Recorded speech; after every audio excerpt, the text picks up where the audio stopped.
Hi friends, welcome back to our channel. இன்னைக்கு moms குக்கிங்ல என்ன பார்க்க போறோம்னா வெண்டைக்காய் காரக்குழம்பு. வாங்க வீடியோக்குள்ள போகலாம். வெண்டைக்காயை வாஷ் பண்ணி வச்சுக்கோங்க. தேவையான அளவு புளியை அளவு வச்சுக்கோங்க. கட் பண்ணி வச்ச வெங்காயம், தக்காளி. இப்போ வெண்டைக்காவை என்ன சைஸ் உங்களுக்கு வேணுமோ கட் பண்ணிக்கோங்க. சின்ன சின்னதாக இருந்தால் இன்னும் கொஞ்சம் ஈஸியாக இருக்கும். இப்போ அந்த புளியை நம்ம கரைச்சி புளி தண்ணி எடுத்துக்க போகிறோம். இப்போ எல்லாமே நம்ம ரெடி பண்ணி வச்சாச்சு. கடாய் வைப்போம். கட் பண்ணி வச்ச வெண்டைக்காவை இந்த கடாயில் போட்டுட்டு கொஞ்ச நேரம் வதக்குங்க. வெண்டைக்காயில் இருக்கிற ஸ்டிக்கினஸ் போகிற வரைக்கும் வதக்குங்க. கொஞ்சம் அது பிசு பிசுன்ற அந்த பதம் போகணும்.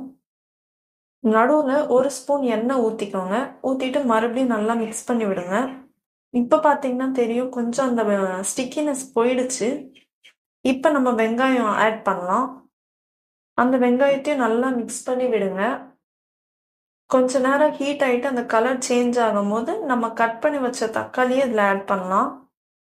இப்போ இது எல்லாமே கொஞ்சம் ஹீட் ஆகட்டும். கொஞ்ச நேரம் வதக்குங்க. மறுபடியும் வதக்கி முடிச்ச அப்புறமா ஸ்பைசஸ் எக்ஸெட்ரா நம்ம போடலாம். இப்போ ரெடி ஆயிடுச்சு. நம்ம உப்பை போடலாம்.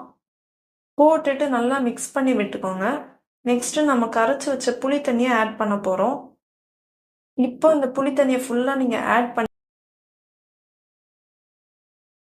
ஊற்றின அப்புறமா 1 ஸ்கூப் மிளகாத்தூள் போட்டுக்கோங்க. 1 ஸ்பூன் சின்னதாக மஞ்சத்தூள் போட்டுக்கோங்க. போட்டுட்டு நல்லா மிக்ஸ் பண்ணி விட்டுடுங்க. இந்த வீடியோ உங்களுக்கு பிடிச்சிருந்தா மறக்காமல் லைக், ஷேர் அண்ட் சப்ஸ்கிரைப் பண்ணிடுங்க.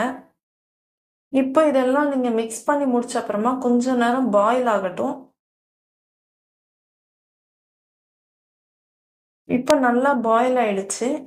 இப்போ இதில் நம்ம தாளித்து ஊற்றுறதுக்கானதை ரெடி பண்ணுவோம். எப்பவும் போல் எண்ணெய், கடுகு, கொஞ்சமாக கட் பண்ணி வச்ச வெங்காயம், கருவேப்பிலை, இது எல்லாமே தாளிச்சிட்டு இந்த குழம்பு குண்டால நம்ம ஊற்றுறோம். அவ்வளோதான். இப்போ நீங்கள் மிக்ஸ் பண்ணிட்டீங்க அப்படின்னா வெண்டைக்காய் காரக்குழம்பு ரெடி ஆயிடுச்சு. இப்போ நல்லா மிக்ஸ் பண்ணியாச்சு. சர்விங் ரெடி ஆயிடுச்சு. நெக்ஸ்ட் வீடியோவில் பார்க்கலாம்.